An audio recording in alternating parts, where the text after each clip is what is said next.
Hello, everyone, and welcome to another episode of I Am Christina DiArcangelo.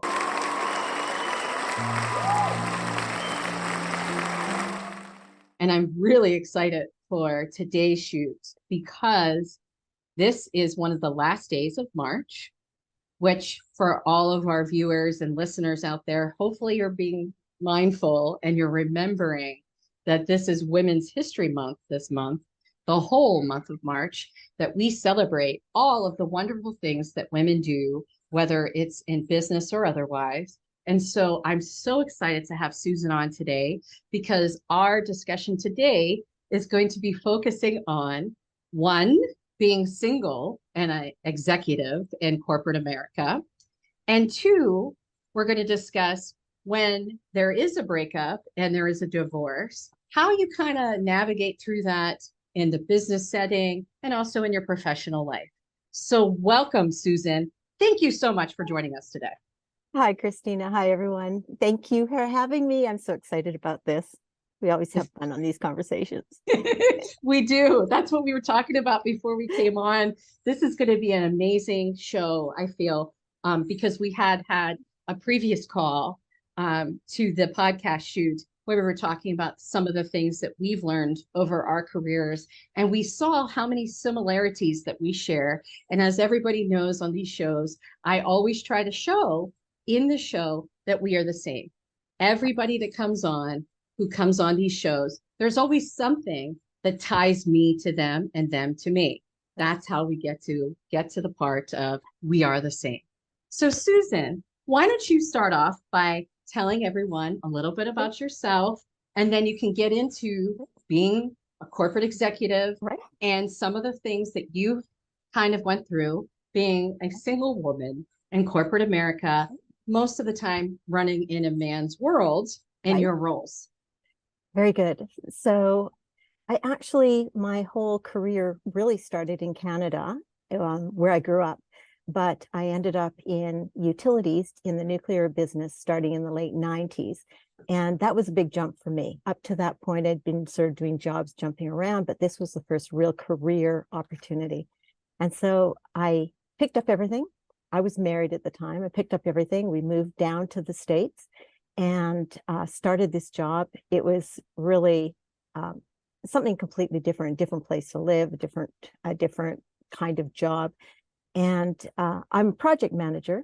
I came in as that. That's not what they hired me for. They hired me to come in and be a computer, clean up everybody's problems on their desks. And that's not my thing. That's boring. So I went, no, I'm not doing that. You all need to do projects. So we're going to start doing projects. And I ended up with a great boss who, and he's kind of key to a lot of it.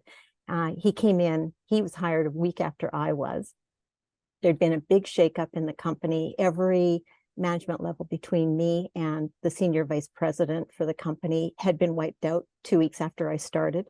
And so I ended up in a position where I was at a meeting with the senior vice president. We were talking about things that just what needs to be done. Like, why is this big gap happening and what happened to all these people? So it was my first experience with executives. I was still pretty young. So it was my first experience dealing in a room with a bunch of executives. And this fellow is very well recognized. And I had come in with strong opinions. I had strong opinions. I've always had strong opinions. My father hates my strong opinions. So I had opinions about what they were doing with the company, like not just with my job or our plant, but the company. Like, what are you thinking? I'd been reading Financial Times at that point, and the whole world was going in one direction and this company was going in another. And I wanted this guy to tell me what the hell are y'all doing? So we ended up in a conversation, and it morphed into mentoring and a whole bunch of other things. And when we walked out of that room, he apparently, I didn't know this till much later, he walked out of that room, he went to the president's office of the plant there, and he said, I don't know who this woman is, but she's on a track. You need to be working with her. And that kind of just set it off. And then the fellow that ended up being my direct supervisor, he was at a different plant, but he moved. He's an amazing person, and he moved up very quickly. And as a result, the two of us just really we were sort of those same kind of people. It was all about, we're going to get things done, we're going to talk about what's wrong, and we're going to get things fixed. And so he was sort of at that executive level, and I was in the trenches making things happen. And the two of us really did quite a bit as we moved forward. So I give him a lot of credit for it. But probably about a year after I got there, my home life, I was very busy and I was building my career at this point. And my husband, he didn't like being in the States. He didn't really want to do it. He couldn't find work. He didn't really, and so we just sort of split paths. We ended up going in two different paths. I was fortunate I didn't have any children at that point. I kind of saw it coming anyway. I was kind of surprised he came with me to the States, quite honestly, but he did.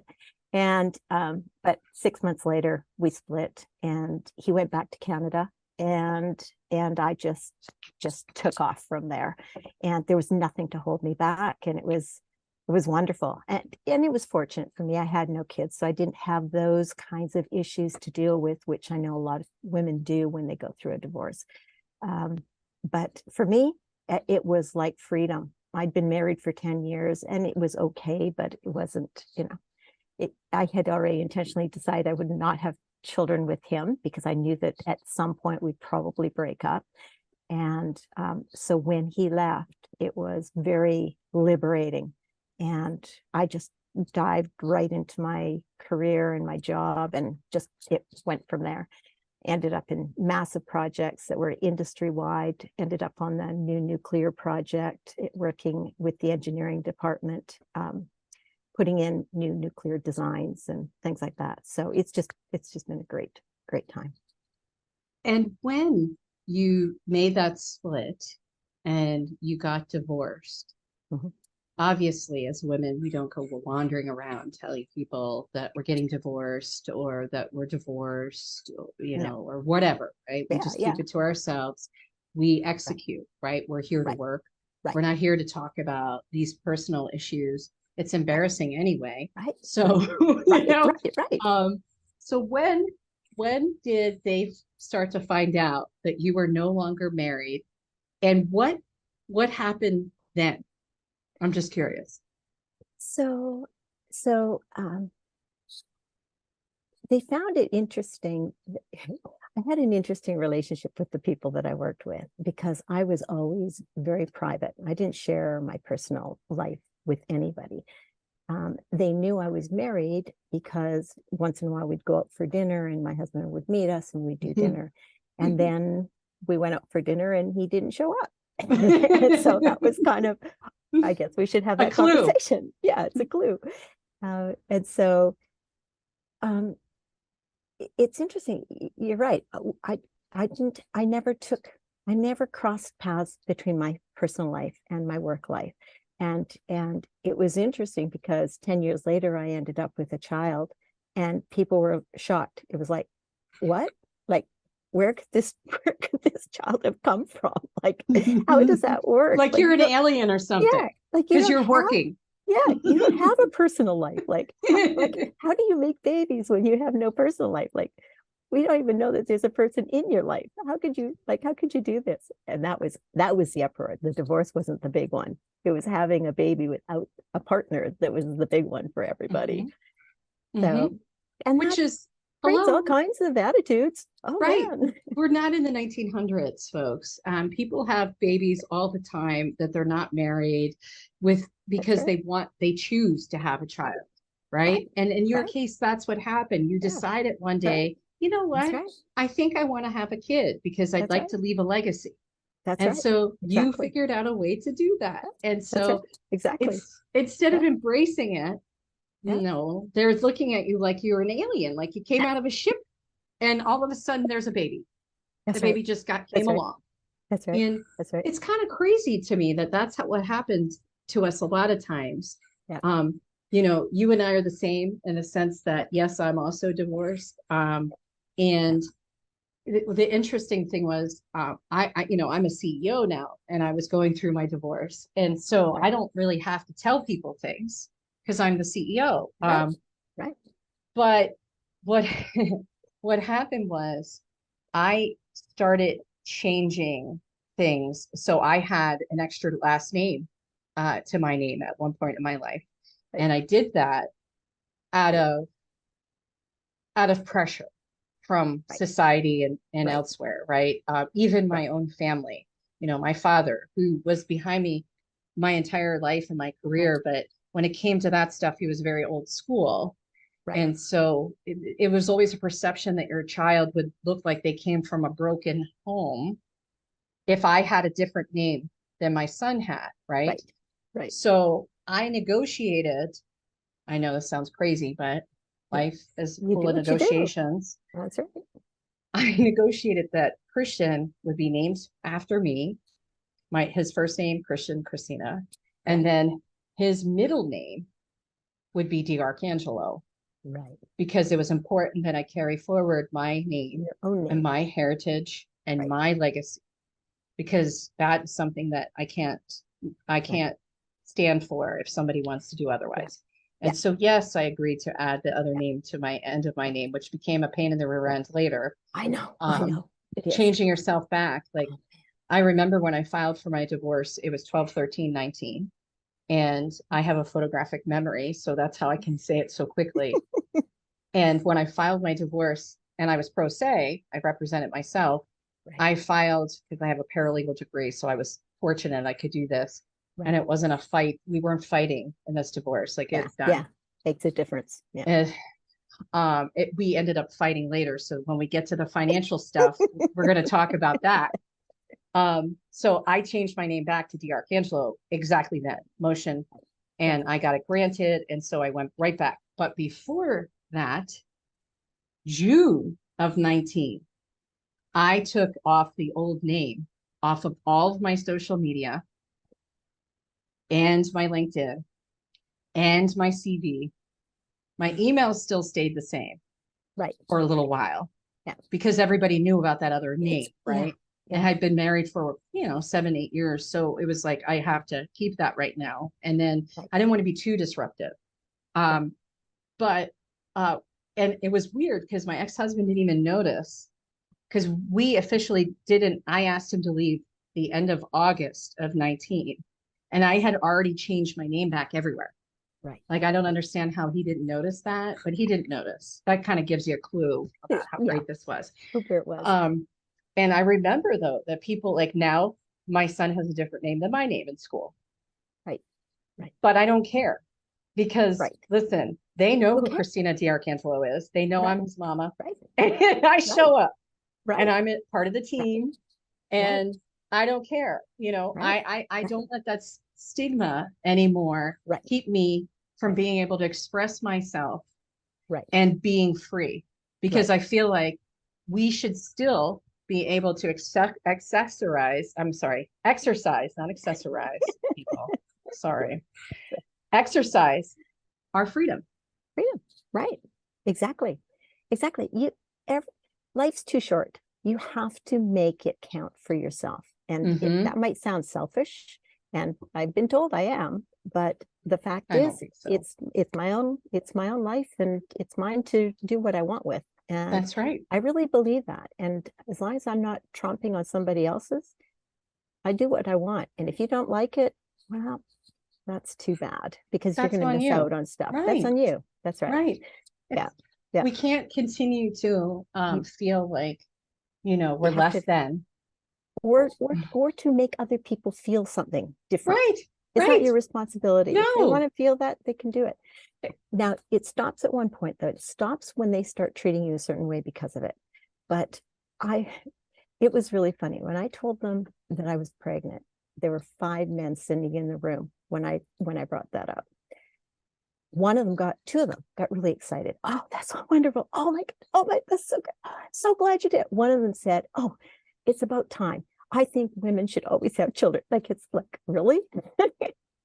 This other guy, he had this look go across his face, like he took me out of the business person bucket and put me into the poor bucket, right? And I watched his face, and I left it. I didn't say anything. I didn't do anything. That was fine, whatever. But in future meetings, we'd have conversations where there was no respect there. And I finally called him out on that. And I said, you need to recognize that it doesn't matter what goes on in my personal life. I am the same bitch I always was. So don't take me on this because you're going to lose. And he immediately put me, I watched his face. He immediately took me out of that bucket, put me back into the business bucket.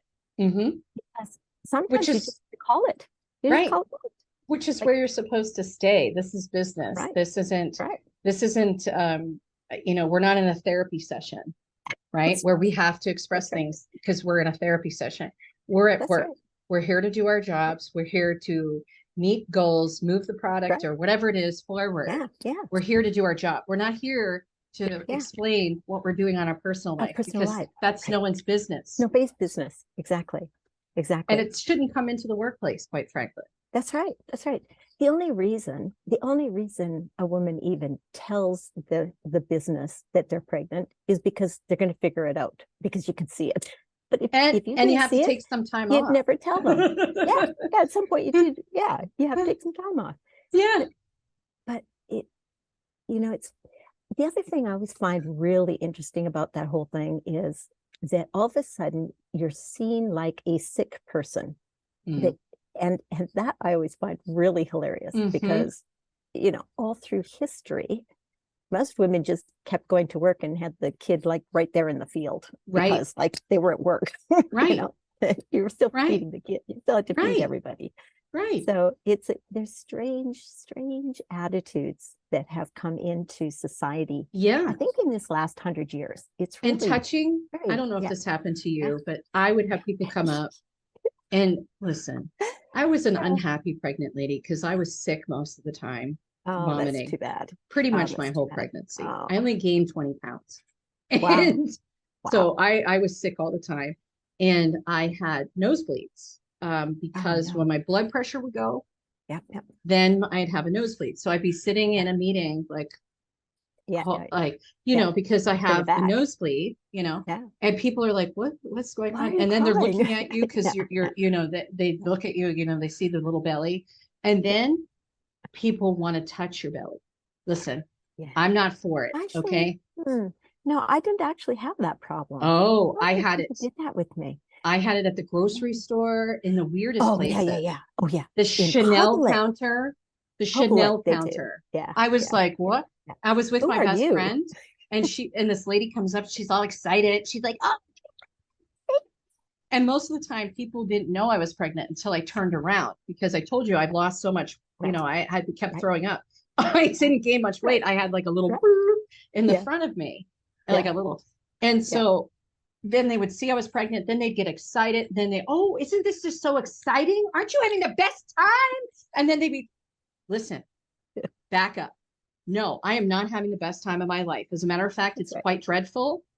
I'm sick all the time. I work full time. I'm opening up a wellness spa at the same time. I'm doing construction and all kinds of stuff. So no, this isn't the best time of my life. I am not well.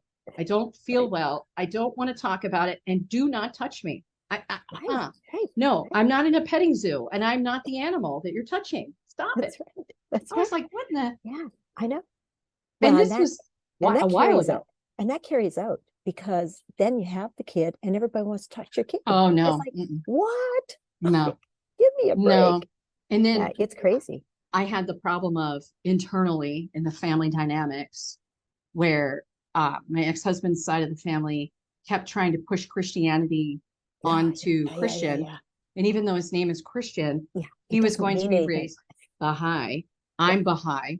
He's being raised Baha'i. And even though I grew up Roman Catholic, it doesn't mean that I want a bear that says Jesus loves you, because now I have to explain to Krish that, because we call him Krish, I have to explain to Krish that, yes, he knows all about all the religions, because that's what we believe in the Baha'i faith.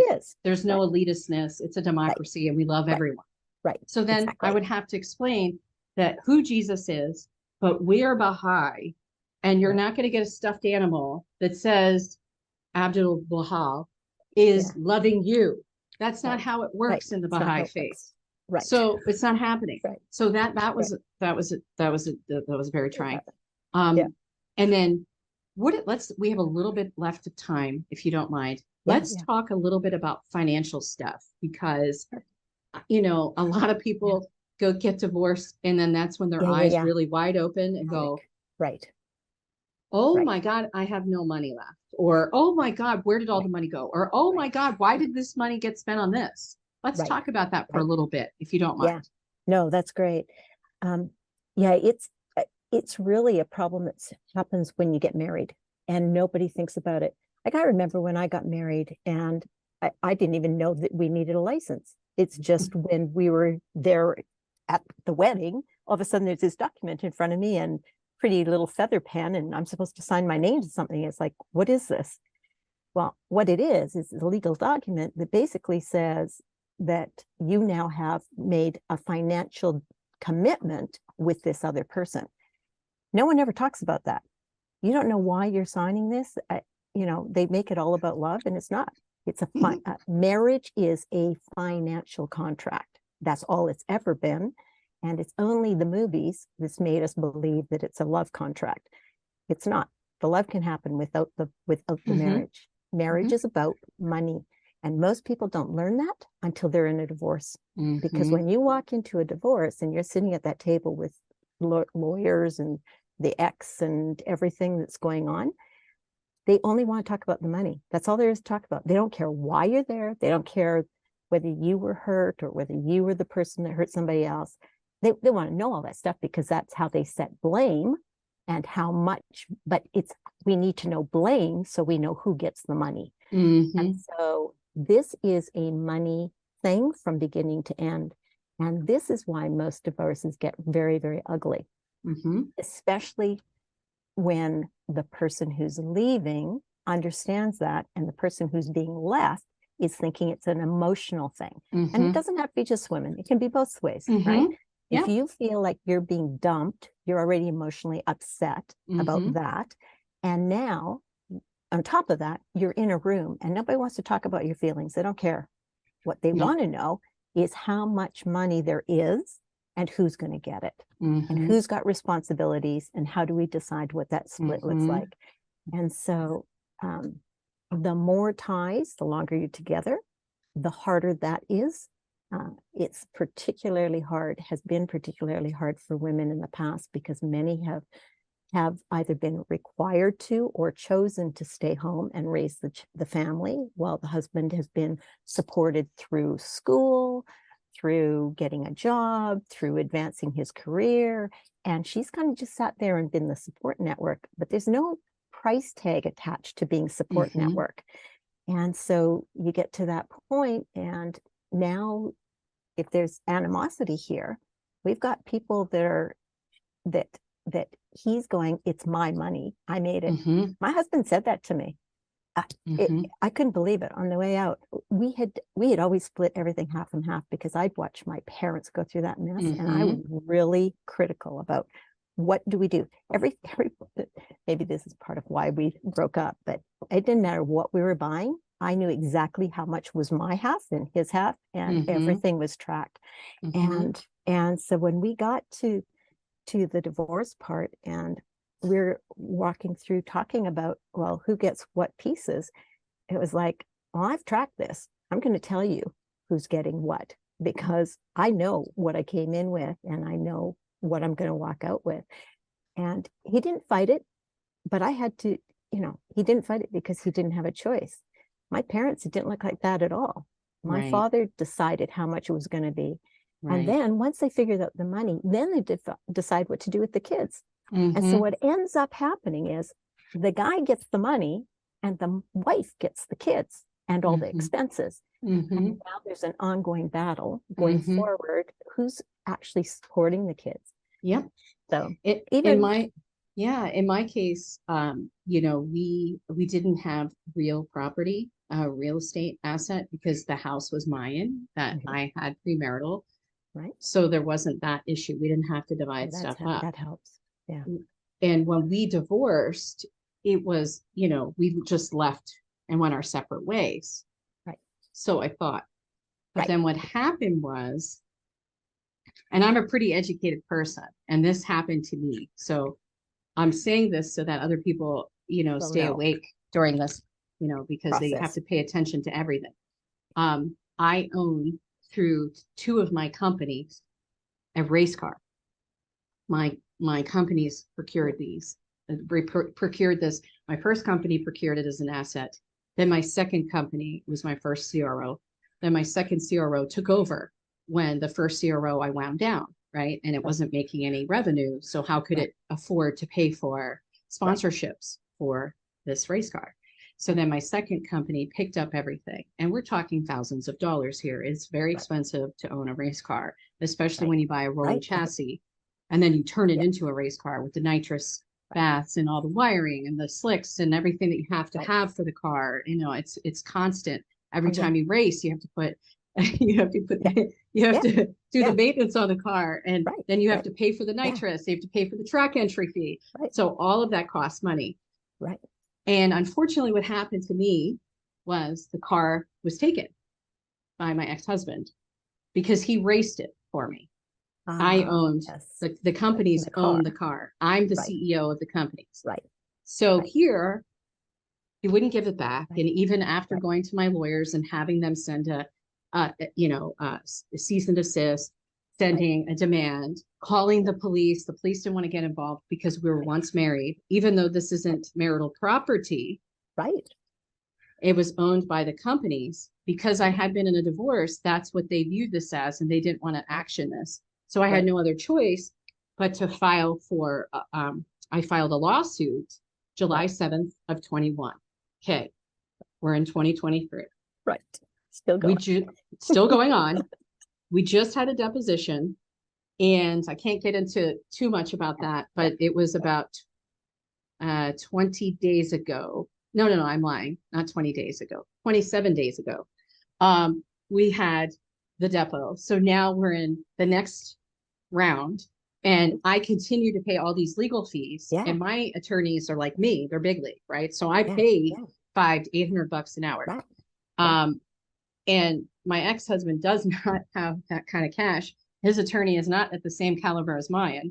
And it's like, are you just trying to bleed me dry with this lawsuit? If you could just give me, and I even offered last August a settlement outside of my attorneys. I didn't even tell my attorneys. I was like, okay, we share a son. He's still in our son's life. Right. I want to get rid of this, right? Because it's hanging over our head all the time. Move forward. And it's been a long time. So how about this? How about you just pay me back what I put in, which I can show based on all the tax filings I filed. That's all I'm asking for. I'm not asking for my attorney's fees, my lost time dealing with all this nonsense. Not asking for any of that. Just pay me back what we put in. Car. That's all. That's all I want. He laughed at my offer and said, no, I own the car, even though he cannot show any proof that he owns a car, because there is no title when you buy a rolling chassis. You just get the car because it's a rolling chassis. It's empty. There's nothing in there. A clunky metal thing on tires that you can't even, you can't go down the street with it. It's a piece of crap, And so, so here we are, that was August. Now we're, and this was in March, and this is on the heels of my mom's death, right? So, and my mom died because I did you a solid and I called you. And you didn't have to wait for the obituary to figure it out. I try to be a good co-parent. And that's all going on, but you don't care about that. All you care about is this race car that you don't own. So we're still in this fight, and I'm not going to give up, and I refuse to be bled out because I always will work. And I'm not being cocky, but I will always make sure I have money to pay for my attorneys because I have to have attorneys because of situations like this. And so if anybody is listening today and they're in this situation where they're thinking about cutting bait, remember what Susan said about being very aware of what you put in during the time of this marriage, what your assets were. And it's not just the monetary assets, it's also your time. Your time is an asset, and you deserve to be paid back for your time if you were supporting your other significant other. That's right. And you have to be aware. There was an article that I saw yesterday about a woman in Spain who was actually awarded $215,000 for house cleaning as her divorce settlement for 25 years. Really? Housekeeping. And then, and I thought, and it's a breakthrough. That's a breakthrough That in is Spain, huge. for sure. Yeah. But then when I went and read further into the article, she wasn't just the house cleaner. They had children. She actually worked in his business. His business was still going. She didn't get paid for any of that. So you really have to, and it's, we go into these relationships because we care about the person and we don't want to believe that it could unravel on us. Mm-hmm. But life is complex, mm-hmm. and it has many aspects to it. And you have to keep the money aspect separate. Mm-hmm. I tell anyone I talk to, I go, you can have an account that you share with somebody, that's fine. But that account has a purpose. That's not your money. You have your money and they have their money. And then the shared account is just to pay the bills. And then the bills are paid, it's emptied out again, but your money's yours and theirs is theirs.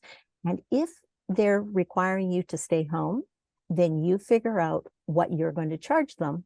And that comes out of their money and it goes into your bank account and that's your money. This is new though, because years ago, women didn't have their own bank accounts. They weren't allowed to have their own bank accounts. And that's why this whole idea of joint ownership of money even was allowed it's the norm. But it just can't be.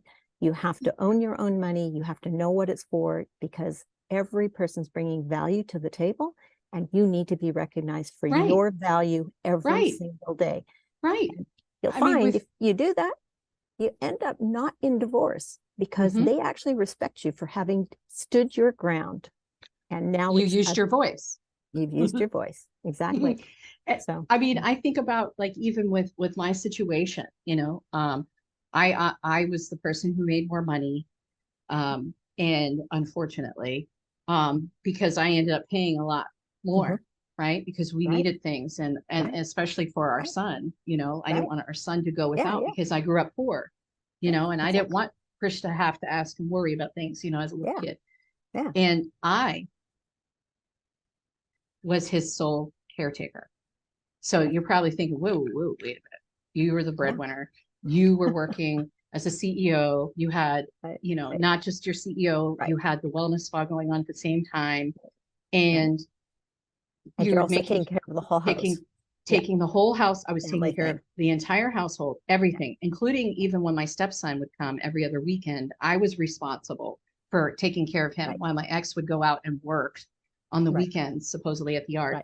Meanwhile, I'm taking care of them, paying for him too, because I never asked for money. Because listen, he's part of our family. What am I going to say? I should have though.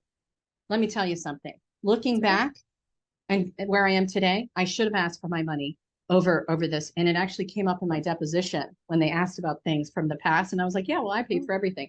So I went on record saying that, including my stepson, including my ex-husband's clothes and everything that he needed and Christian stuff. And that was because I chose to do that because I was trying to be supportive. That was a mistake. I will never do that again. Right. Yeah. I think part of it's to recognize that you have to require people to be accountable for themselves. If you take that away from them, they lose, I think it's personal for them. They lose a sense of their own self as an independent. Yes, thank you. That's it. Self-worth. And then they really, and they blame you for that. Yeah. You're the reason that they have no self-worth. Oh yeah. And quite honestly, you are, because you accommodated that. You let that happen. Right. I let it. That's why I'm admitting it. Okay, that's Susan, I have nothing to lie because if I want to help people, you want to help people, we want to help people. We've got to be truthful and expose our vulnerability in this instance where we show people that, we too did things that we should have done better. I'm not saying you did that. I'm just saying me. No. Me as well. Yeah, no, it was the same thing. Yeah, it's exactly the same thing. I made a point of keeping things always equal and so that I could track things. But then I ended up sick and I was off work for 2 years. So he was working. And then when I went back to work, then we were back to splitting everything half and half. And so when I took the job in the States, we sold the house. Well, it was my house. It was my house coming into the marriage. Mm-hmm. He was paying the mortgage on it for those 2 years of the, Mm-hmm. I don't know, 6 years we were there. And so when we went to sell it, I said, okay, well, I bought it and it was worth that much then. That's why I put into it. And it's worth that much now. And you paid for it for the last 2 years. We're going to split the difference because it works out to about the same. You own half, I own half. And that was fine until he went and blew his half. And then he came back for some more because he had blown more than his half and he wanted me to pay off some debt. No. And I said, I'm not doing that. You know what you got, and this is, and that was, it was one of those final battles because Mm-hmm. at the end of the day, most battles end in the money. Even Mm-hmm. before you start the divorce, it's money that's Oh, the thing yeah. that you're fighting about. And he had his friends calling me that I should be nicer to him. And at some Oh, my point, he was God. going, you've got to give me a break. Like, Oh my God. this is not your friend's. This If is I'm none not of their going to do it business. for you, I'm certainly not going to do it because you sent your friend to get me to give you money. Like, what are you thinking? Seriously? That is lunacy. I Yeah, can't even, it's- I can't even, Yeah, I it's can't ridiculous. even, that's just, Yeah. So we all have these silly, silly things that we have to deal with, right? But you have to, but you try to, and you can't avoid everything. No. You can't know everything. no. There's going to be things that are going to catch you up, especially like in your situation where they're intentionally dragging it out because you're with the money. And so it's going to cost you more. And that in itself is a win in their mind. And so, But you what they just- don't realize just is like- when they lose, they have to pay all those legal fees back Yeah. because that's what I sued for. So exactly. if It's you coming just would have back. settled Yeah. in August, you Yeah, would have been we'd up. be done. You would have been up. You would have had the car. Now you're thinking Yeah. that now what happens when you lose the car? You don't have the Yeah. car anymore. Now you have to pay. Bunch Plus of you blew the debt. second engine up that came out in Yeah. the depot that you never told me, and I own the engine. Mhm. I Jeez. paid for it twice, and then you blew it up on purpose. And ironically, you happened to blow it up right after I filed my complaint. Right. Isn't that a little odd? Right. Anyway, you got caught. So now you're renting an engine, but I need my engine back. So I don't Right. care. Guess what? I'm taking it Yeah. all. And you Yeah. figure out how you're going to pay back that Yeah. other person All that the you rest put of their it. engine, you borrowed their engine and staying in my car. That's it. Yeah. I'm Yeah. not playing these games anymore. I'm tired of it. Yeah. So Exactly. that's kind of where you get to that Yeah. point where you're like, forget it. I don't care. Okay. Yes, it's annoying. Did I have to Right. take 6 hours off of work to go to this depot and all this bullshit? Pardon me. All this stuff I did. But you know what? Right. It's to show that I'm not going to stand for this anymore. Right. Because before Right. you got away with things, you would hold me hostage because if I didn't pay for things that you wanted, you then acted poorly and didn't come home. You would work extra shifts, Right. supposedly, Yeah. day Yeah. and night. And I'm here at home taking care of the child, working 2 full-time Right. jobs at the same time, plus taking care of the Right. baby. You know, Right. you would torment me Yeah. to try and control me. And that Yeah. continued for until I was like, that's it. I've had it. Done. I am done. That's right. I am done. I will no longer be abused. And I'm surely not going to be abused now post-divorce. Okay. Right. So, Right. Exactly. okay. Divorce finalized, believe it or not, That's July right. 21st of 21, filed the lawsuit 7/7 of 21 for the car. Then the divorce got finalized. Big boys. Right. Yes. Now we're divorced. Thank God. Thank you, God, because you Right. can stop using my name to get things because Yes. you're out there talking Yes. about your, Right. your ex-wife Right. and how, I was married to Christina DiArcangelo. Yeah. And so Yeah. you Yeah. can get Yeah. into things and people are Yeah. like, oh, she's so, no, Yeah. that's done. Yeah. Yeah. That's right. We're not connected anymore. No more. That's right. We share a child and that is Exactly. all. And that's That right. is it. Yeah. That's right. So That's right. we better wrap it up because We could go on all day for this. I know. There's so much. Ryan, the production team are going to be like, whoa, this was a long one. But you know what? It's the end of the month and it's Women's Month. And we Right. needed to talk about this. Yeah, And we do. we'll continue to talk about things together that can help other women. We're not here to bash men. Please don't think that at all. We're just trying to make sure that we help. And we hope the same for men, because if they Right. find themselves in a situation where they're being abused by their other, their wife, then guess what, guys? Listen up, because we're here to help you too. It's not just about women. We just happen to be focused on women because it's Women's Month. Right. That's right. That's right. That's right. So thank you so much, Susan, for coming on today. I so appreciated you being on and chatting with me. And as you said in the beginning, we have a lot of fun when we're on together. We do. We go down these rabbit holes. They're always fun. It's so awesome. So thank you, Christina. You're welcome. And with that said, as we always say at the end of every podcast, remember, we are the same. I am Christina DiArcangelo. Thank you for joining us today.